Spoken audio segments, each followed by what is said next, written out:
यह कहानी है एक बच्चा और एक चुड़ैल की। एक गांव में कुएं के पास एक चुड़ैल रहती थी।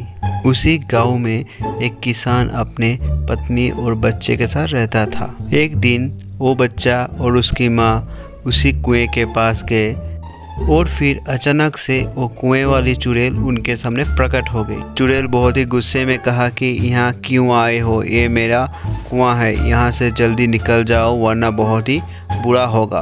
यह बात सुन के बच्चे की माँ बहुत ही गुस्से में आ गई और कहने लगी कि हम यहाँ से ही पानी भर के जाएंगे, जो करना है कर लो। फिर चुड़ैल को बहुत ज़्यादा गुस्सा आया और चुड़ैल उन लोगों के ऊपर हमला कर दिया और फिर वो बच्चा और उसकी माँ वहाँ पर ही गिर पड़ी।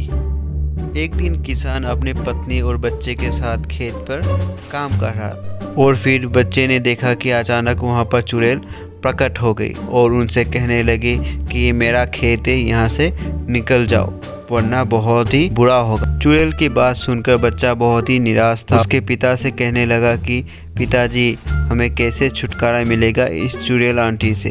फिर बच्चे के बात सुनकर उसके पिताजी एक तांत्रिक के पास गए और सब कुछ पूरा कहानी बोला। फिर तांत्रिक ने बोला कि चिंता मत करो, सब ठीक हो जाए। लेकिन वो बच्चा बुद्धिमान था, वो तांत्रिक के बातों पे ना आकर खुद चुड़ैल से बात किया और उसने कहा कि ऐसा क्यों कर रहे हो, हम लोगों को तंग क्यों कर रहे हो, तुम्हें जो चाहिए बोलो हम देंगे।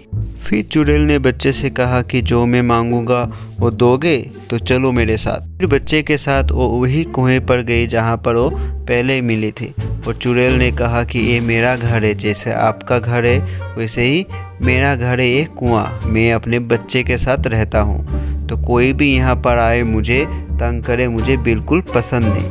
अगर तुम ये वादा करते हो कि आपसे तुम लोग कभी यहाँ पर नहीं आओगे तो मैं तुम लोगों को तंग नहीं करूँ। बच्चे ने चुड़ैल से वादा किया कि ये अब कभी नहीं होगा और वो कुएं के पास कभी नहीं आएंगे। फिर बच्चे की बुद्धि के कारण उसका परिवार सफलपूर्वक जीवन काटने लगा। तो हमें इस कहानी से यह सीख मिलती है कि किसी भी परिस्थिति में खुद के ऊपर भरोसा करना चाहिए, ना कि दूसरों के ऊपर।